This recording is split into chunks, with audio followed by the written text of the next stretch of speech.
xafladani waa mid seer sare loo soo agaasimay isla markaana ay ka soo qayb galeen qaybaha kala duwan ee bulshada Soomaalida ganacsato waxgarad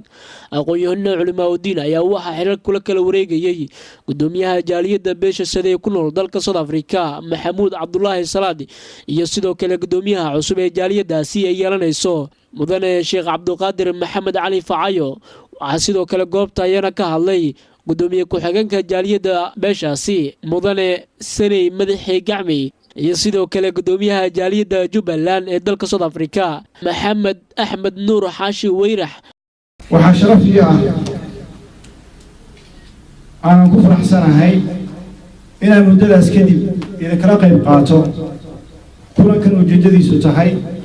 xilku wareejinta iyo caleemasaarka mudane Cabdulqaadir Maxamed Cali oo ku magac dheer Facayo mudane waxaan kugu soo dhaweynayaa xilka iyo qabashadiisa adiga iyo xubnaha kale ee la idin doortay inaad bulshadan daadihisaan hormuud u noqotaan kuna dhaqdaan diin dad iyo dal jacayl waxaa la sameeyay maamul cusub anigaana lay doortay campaign maanan gelin aqbalideedana sawirkana waa igala kharaaraa buurahana waa igala cuslaa maxaa yeelay hawsha ku jirta iyo mas-uuliyaddeeda ayaan dareemayaa waana anigii maalinka ugu horreeyay مثال إنك تيجي. أولاً مرتب حكومة عليا سومالي جنرال تيجي يوقع الحاسة دهنا. لكن كان يجي بيوحنا أركان كان يجي مقابل واحد أدرس كمسؤولية جيسة اليوم. مقعد وأنا رحسنا هاي ما ممكن نوصل أو نقول شيء. هذا نقول فائدة إن شاء الله ربنا هذا محي. gabdhaha dhalinyarada maxaa yiraahdaa koonfur Afrika ee beesha sade anoo ku hadlayo magaca guud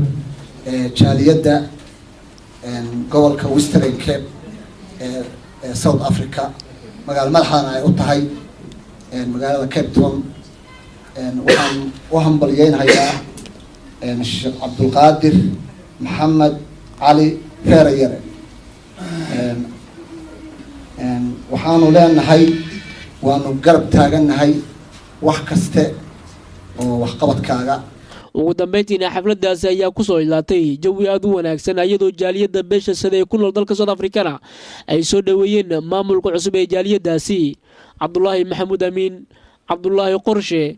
telefishinka qaranka Soomaaliya magaalada Cape Town wadanka South Africa